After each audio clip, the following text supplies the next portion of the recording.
Data is regarded as a currency of the future. However, when a sovereign nation knowingly or unknowingly decides to keep her data in other countries, that nation has simply surrendered her sovereignty. In the case of Nigeria, we have over the years left our critical data and other internet infrastructure outside the shores of the country, and this is not helpful to our cause on the long run. Have you ever wondered what happens behind the scene when you visit, say, google.com? My guest on today's show is Ayotunde Koka, an experienced business-focused and innovative technologist and the CEO of Rack Center, one of the many data centers springing up across the country. He was formerly the group CIO of Access Bank PLC. He holds a bachelor's degree in mechanical engineering and technology. He's the fellow of the British Computer Society. We'll be looking at the benefits of localizing our data and internet infrastructure. Glad to have you on Tech Trends. Thank you very much. Glad to be here. All right, so the first things first, how reliable or what are we doing to bring in our data back home? Well, the first thing to do is have reliable places to hold the data. And as you mentioned, there are more data centers springing up in the country. Actually, also very reliable ones. We've got highly spec'd data centers now in Rack Center. You've got Main One, you've got MTN data centers here now. And at what is called Tier 3, a very high level of sophistication, they can provide plenty of reliability. Okay, so previously when the technology wasn't available here, people would want reliability. They'd go out of the country. We had the undersea cables and it worked.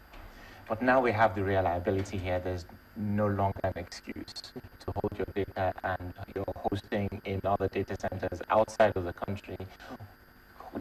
Domicile it in Nigeria. You get better performance. You don't have to spend expensive, you don't have to take US dollars out of the country, paying other countries hard-earned foreign exchange.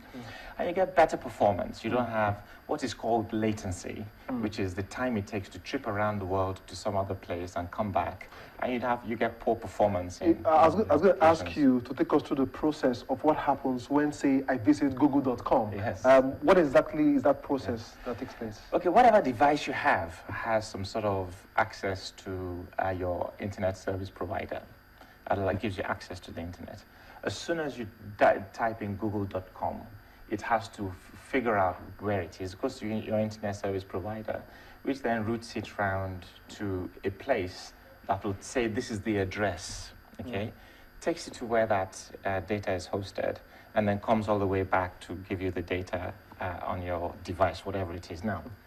It's quite a complex process, but it's actually, can be described simply. If it's .com, it says, okay, Google is somewhere in the US, let's say. It goes to some of these exchanges. There's one that's of Amsterdam or in the UK, Telehouse, or in California. This thing routes around very, very quickly, works out what it is, gets the data. Google uses all these great algorithms to do your search for you, and brings the data straight back to you, okay? So that happens in a millisecond. But sometimes it can take a little bit longer depending on the network speed you have and so on. Imagine the difference if you didn't have to trip all over the world and your Google thing was in Nigeria. There's the Internet Exchange Point of Nigeria, which is essentially actually Nigeria's own exchange for doing these things. It goes there, resolves it in a minute, you get into your local Google. Is it functional now? It's functional now, yes. It's functional in a few data centers around the place. Rack Center has the Internet Exchange Point of Nigeria running in it as the only top tier one with it. So it means, therefore, that if, for instance, you're hosted at the Rack Center, it's almost instantaneous. So what you're saying is that there should be, how can we get people, small businesses, to begin to see how we can bring back our data and internet infrastructure so that it takes off from here and ends here? You see, we have those who have their hosting outside of Nigeria. I think a couple of things will drive, business realities will drive them to bring it back. So one is the cost of having to pay and acquire the dollars to pay the bills. The CBN and NOTAP and so on could have a view on making that, how you make that possible. You don't have to legislate. If you have to get black market or whatever, BTC dollars or whatever, like more expensive dollars, the business case works. And that's one aspect. The other one is this. Nigeria has changed, actually. The take-up of internet, the internet volume is significant. When it's light and you're tripping abroad, the impact of what's that thing I'd called latency is lower. However, when you have significant numbers of people trying to access the same service, then the impact of that latency is significant. So a retailer, for instance, if you have 12 seconds in terms of the response time and you take it down to 6, it's significant in terms of profitability for them, okay? Now, if you hosted that in Nigeria, for instance, a data center that has an exchange, and somebody requests the information, because you take out all of that, it's instantaneous. The customer experience is significantly improved. The cycle time between browsing for the order, concluding the order, the one-click ordering and stuff like that is so significantly, the business case talks for itself. Even ministries, departments, and agencies that might have their services abroad, they should bring it back to Nigeria, and that's a good start. No, talking about government, yes. Okay, well, I've had to have email conversation with some top government officials, and they're using Yahoo and Gmails of this world. What is the danger in that? I mean, if people who are making laws are using foreign email servers and email, yes. What are the dangers in that? Well, you have dangers in credibility, actually, to be honest with you. If someone gives you a Yahoo address and it's not a private email, there's an instant loss of credibility. Even businesses here who, in a business at yahoo.com or hotmail.com, it's a brand eroder for a start. You also find, these services know they have to be highly secure as they can, but nevertheless, you're actually holding information outside of a known domain area, outside of the country, okay? That has its own implications.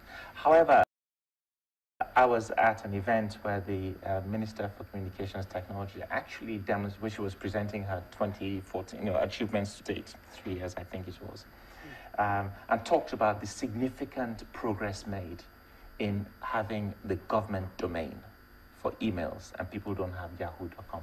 That's a huge achievement it's a huge thing she's achieved. At least, a certain level of civil service and above, you have your own local email address. So in your opinion, we should be encouraging more people to take up the Nigerian domain names.ng. Would that help? Yes, it would. It would. How? Yeah. You have a variety of options, and it's usually useful anyway to look at the various domain names you would want, .net, .com, .ng, for practical reasons, for branding reasons. But in particular, .ng, if your local brand enables the search and the data to be domiciled and contained in Nigeria without having to go outside, that's if what you're trying to find actually also is actually domiciled. So because the content, local content. Keep content local. Content is key. There's going to be a transformation of content in the country. There is right now. The TV channels, streaming, it's quite significant. And I think the winners are those who can effectively domicile here. And Rack Center is a world-class data center. As an example, we were the only African company, what was the last data center awards, to be a finalist. Now, we were actually there strutting with the global players who provide these services. And we're a Nigerian company. We're proud to be there and Nigerian. So if that's available, why go abroad? We have that here. So there's no reason to say, okay, actually the quality is higher abroad. You have world-class capability that's here now, and is continuing to improve. The other thing is, if we don't, I'm a passionate believer in local content, and if you do not patronize local capability, you will not enhance local capability. So we cannot complain when talent we have, or significant talent we have over here, isn't allowed to thrive and unleash what they can in achieving world class. So in this process, what are the opportunities for small businesses, for individuals? Can I make money out of this? Yeah, look at the population of Nigeria, okay? If you compare it to some of the populations across the world, Netherlands, for instance, how many people, the population of Netherlands? So at the same, probably slightly higher than Lagos State, okay? And you have businesses like that thriving over there. We need to patronize them. We need to raise capability and competencies. And I know I've watched some of your guests talk about that. I won't go there. But clearly we need to do that so that we give younger entrepreneurs the opportunity to establish platforms that will enable them to thrive. An important aspect is also shared services. If you don't have to have access to significant amounts of capital expenditure, but you have access to shared services to provide your ideas, provide the platforms you need to provide.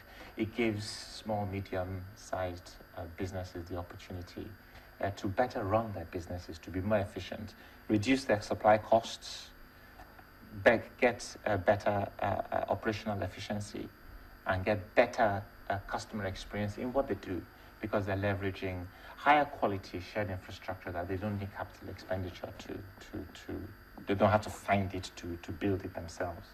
And shared services are starting to emerge. I wouldn't quite say hugely proliferate yet in the country, but a lot of progress is being made. All right. Thank you so much for coming on Tech Trends today. Thank you very much. It's a pleasure to talk to you. All right. That's where we'll draw the curtain. We'll be right back after this break.